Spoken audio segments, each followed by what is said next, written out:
Many people use free apps on their phones every day. You might use them for talking to friends, playing games, or finding information. But have you ever thought about how these free apps make money? It is a very important question. Often, if you do not pay money for a product or service, then you are the product. This means companies often use your information or your attention to earn money from other places, like advertising. To understand more about this idea, we will look at the story of one very popular app, WhatsApp. Our story begins in the year 2009. This was a time when new smartphones, like the iPhone, were still quite new. People were just starting to understand what apps were and how to use them on their mobile phones. The social media website Facebook was also growing very fast. A man named Brian Acton tried to get a job at Facebook, but his application was not accepted. Brian said he was ready for a new adventure. This new adventure came only a few months later. Brian Acton and his friend Jan Koum had an idea for their own new smartphone app. They decided to call it WhatsApp. At first, WhatsApp was a very simple app. Its main purpose was to let people update their status. For example, you could tell your friends if you were at the gym or busy in a meeting. It was a new way to share small updates with your contacts. But then the founders added a very important new feature. They introduced private messaging. This meant people could send text messages to each other directly, and it was completely free. This was a huge change for many people. In 2009, sending traditional text messages through a phone company was often expensive, especially if you wanted to talk to someone in another country. WhatsApp changed all of this. It offered a way to send instant messages to anyone, anywhere in the world, without paying extra fees for each message. Because WhatsApp was free, easy to use, and solved a real problem, it quickly became very popular. Many people started using it every day to talk to their family and friends. This fast growth began to change how people communicated across the globe, and it also started a new chapter for Brian and Jan's company. 2. A money problem. Brian Acton and Jan Koum, the WhatsApp founders, faced a big money problem. They strongly disliked advertising. They had even left their jobs at Yahoo because of arguments over using many ads. On their official company blog, they explained why they hated ads, making it clear this was not a business model for them. The founders also firmly refused to sell user data. Both Brian and Jan were strong privacy activists. For them, using personal information for profit was completely wrong. Their main goal was simply to build a great messaging app that people loved, without compromising user privacy. For a time, WhatsApp made no money. They used initial funds from wealthy friends they knew from Yahoo. To save money, they kept costs very low. The WhatsApp team worked from cheap IKEA tables and wore blankets for warmth. They were very careful with every dollar, unlike many fast-growing companies. However, WhatsApp grew extremely fast. More people downloaded the app, sending countless messages and photos. This rapid growth meant WhatsApp needed more money. They had to pay for more computer servers and hire a larger team to keep the app working well for all its users. To get this necessary money, WhatsApp decided to ask for a small payment. They introduced a $1 fee per year. In some countries, users paid this dollar to buy the app up front. In other places, the app was free for the first year, then users paid $1 annually to continue using it. What was interesting was that this $1 fee was often not strictly enforced. If users did not pay the yearly fee, WhatsApp usually let them keep using the app for free anyway. It was almost like the fee was a voluntary donation. Users could choose to pay if they wanted to support the service. This system worked well for a while. It meant WhatsApp did not upset its users by forcing payments. Enough people still chose to pay the $1 fee. This money helped WhatsApp cover its basic costs and keep the service running smoothly. While they were not highly profitable, it was enough to continue their work. 3. A plan to grow. WhatsApp was growing fast, even though it did not make much money. In the world of tech, a company can be worth a lot if it has many users. Investors saw this potential in WhatsApp. They started to offer money to the founders, Jan Koum and Brian Acton. At first, the founders were careful. They did not want to take money from just anyone. They worried that investors would want to add many ways to make money, like ads. They did not want ads because they believed ads would make the app worse. They had even left their old jobs at Yahoo because of problems with too many ads. But WhatsApp grew very, very quickly. Soon, big investment companies like Sequoia Capital came to them. These companies offered millions of dollars. They agreed to WhatsApp's terms. This meant the investors would not tell WhatsApp what to do. Most importantly, they promised no ads in the app. This was a big win for the founders. With this new money, WhatsApp had a clear plan. Their goal was not to make money from users yet. Instead, they wanted to invest in making the app even better. They believed a better app would bring in more users. More users would then attract more investors. This was a cycle they planned to repeat. This strategy worked well because of something called the network effect. This means that the more people who use WhatsApp, the more useful it becomes for everyone. If your friends and family use it, you want to use it too. So, without ads or many paid features, WhatsApp could grow very fast. People shared the app with others. The number of users kept going up, which brought in even more investors. This gave WhatsApp more money to improve the app.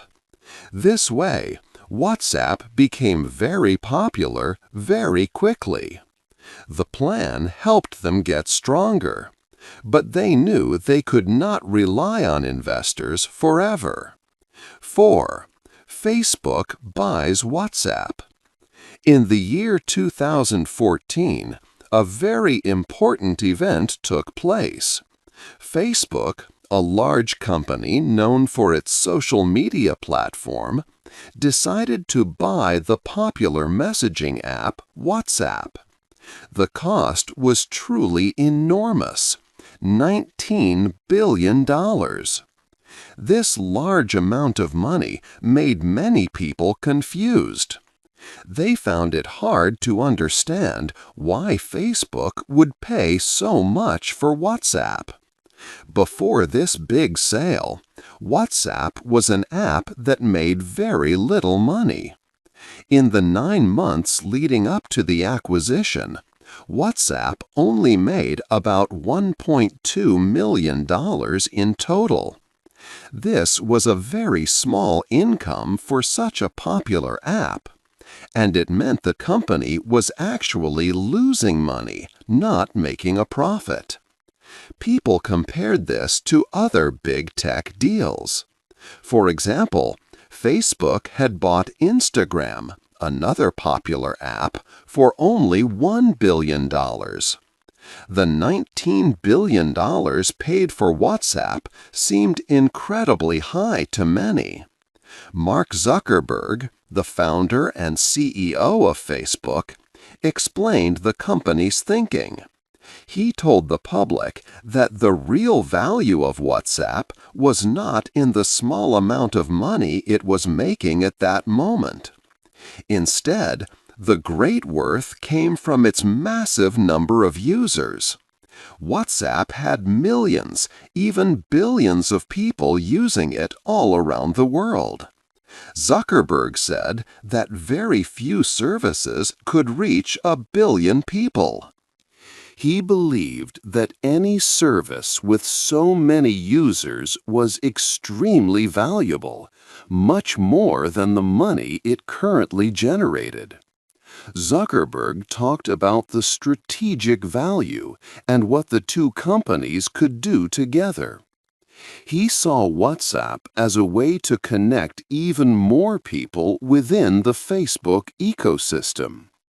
However, he also gave a strong promise to the founders of WhatsApp, Brian Acton and Jan Koum. He assured them that WhatsApp would continue to operate as an independent service. There would be no demands for them to quickly start making money or change their way of working. This promise aimed to keep WhatsApp's original spirit, focusing on user experience and privacy even under Facebook's ownership. People hoped this meant WhatsApp would not introduce ads or begin sharing user data in new ways. 5. WhatsApp is now free. In 2016, WhatsApp made a big announcement. They said the $1 yearly fee would be removed. This fee, which was sometimes collected, was now gone completely. Many people saw this as great news. It seemed like WhatsApp would be fully free forever. On the surface, it looked like Facebook, the new owner, was happy to let WhatsApp operate without trying to make a direct profit. But the real reasons were more strategic and about business. Facebook bought WhatsApp for two main reasons. First, Facebook wanted to bring many more users into its larger system. Facebook makes money by showing personalized advertisements. To make ads better, Facebook needs to know a lot about its users. WhatsApp had a massive number of users, and importantly, their phone numbers. Phone numbers helped Facebook link people's online activities with their real-world identities. By making WhatsApp completely free, Facebook removed any barrier for new users to join. This growth gave Facebook more valuable user data. This data helped Facebook build detailed profiles, making it easier to sell products through targeted ads. The data from WhatsApp users was worth much more than $1 per year. The second key reason was to prevent other companies from becoming too strong. Mark Zuckerberg, the leader of Facebook, knew that other big technology companies, like Google, were also interested in WhatsApp. If Google had bought WhatsApp, it would have gained a powerful messaging app and a huge user base. This would make it a much stronger competitor to Facebook. By acquiring WhatsApp itself, Facebook stopped this potential rival from growing bigger.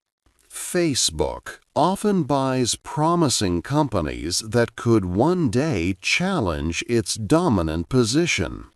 This strategy helps Facebook keep its leading role in the social media and communication market. So, while WhatsApp became a free service for its users, this decision was not about Facebook losing money. Instead, it was a smart business strategy.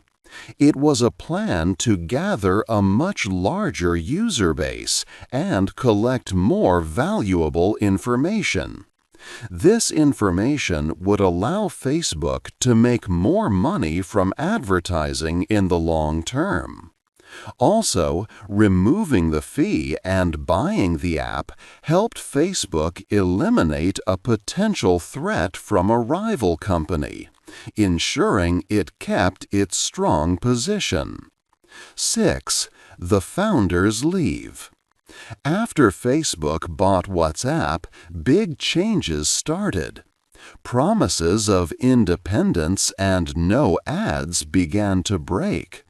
This made the founders, who cared deeply about user privacy, very unhappy. In 2017, Brian Acton, one of WhatsApp's creators, left the company. He had strong disagreements with Mark Zuckerberg about how WhatsApp should make money.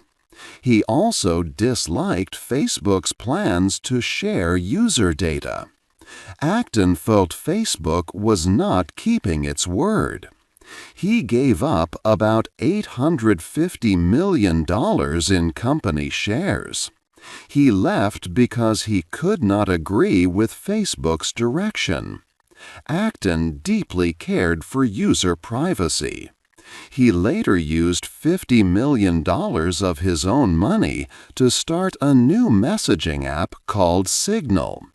Signal was created to compete with WhatsApp. It is a non-profit app focusing on security and privacy.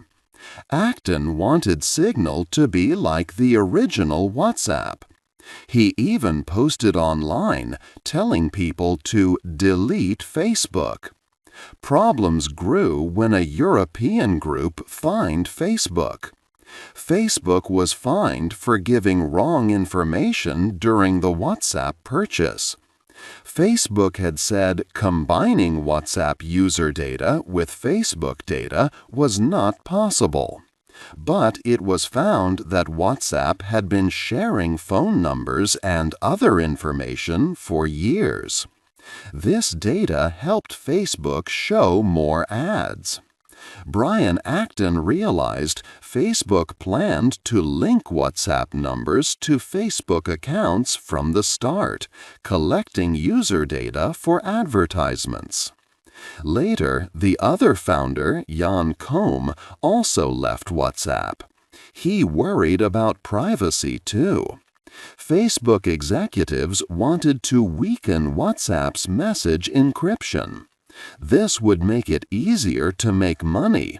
But Koum, like Acton, wanted to protect user privacy and secure talks.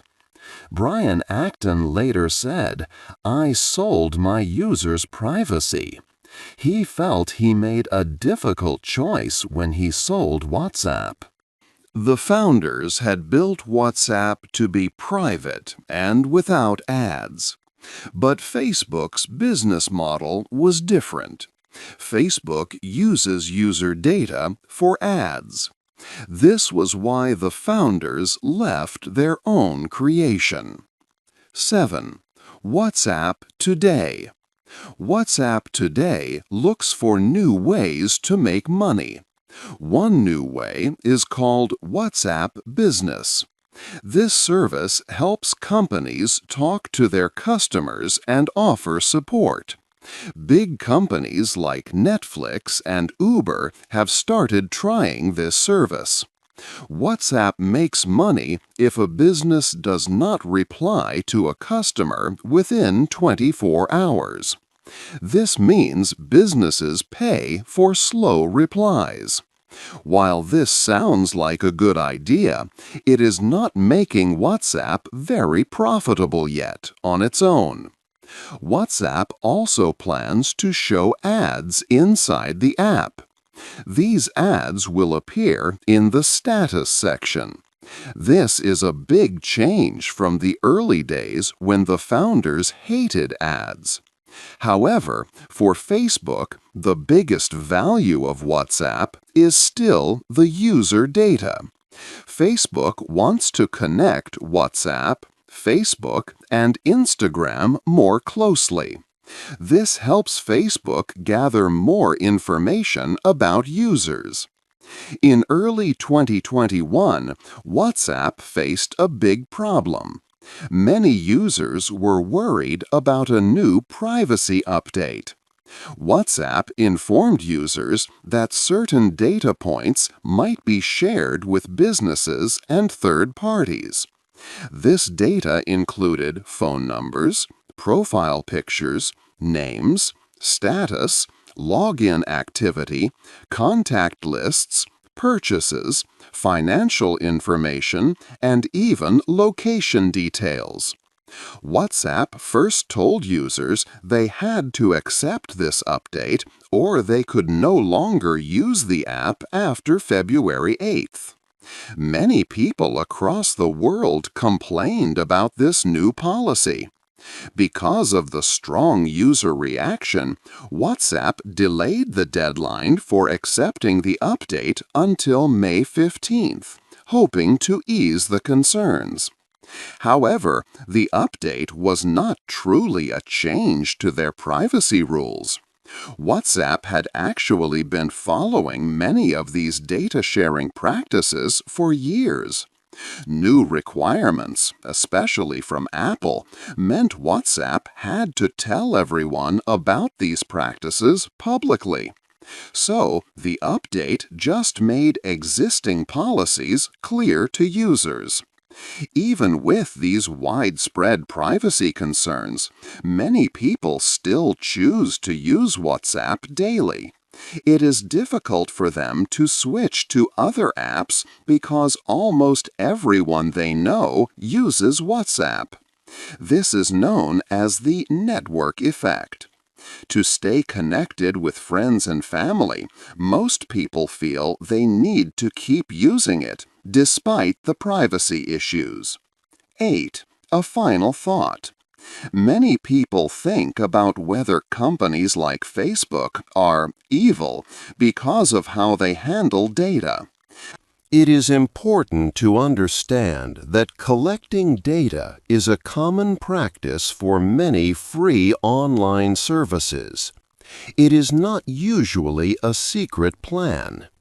Most companies, not just Facebook, gather information to improve their services or show you relevant advertisements. We often make a choice. We trade some of our personal privacy for the convenience of free apps and websites. These services connect us, entertain us, and help us in many ways without asking for money directly. In return, they get to learn more about our interests and habits. This trade-off allows companies to offer their products without a direct cost to the user. WhatsApp itself is a very useful tool. It connects billions of people globally, making communication easy and often free. For many, it has become a necessary part of daily life. Its wide use, known as the network effect, makes it very hard for people to stop using it, even if they have concerns. However, if personal privacy is your main concern, there are other choices. Apps like Signal offer a strong focus on privacy. Brian Acton, one of the original founders of WhatsApp, later started Signal. This app is a non-profit foundation and prioritizes security and privacy. It is open source, which means its code can be checked by anyone for security. High-profile figures like Edward Snowden and Elon Musk have publicly endorsed Signal for its strong privacy features. Ultimately, the choice is yours to make. You must decide if the convenience of using a widely adopted free service like WhatsApp is worth the data it might collect. Or, if you prefer, you can choose an app like Signal that emphasizes privacy. It is always wise to be aware of what information you share online and how it might be used. Remember the important lesson. If you are not paying for the product, then you are the product. What do you think? Is the convenience of free apps always worth sharing your personal data? Hey there! Just a second before you go. If you learned something new today, please give this video a like, write your thoughts in the comments, and subscribe to the channel.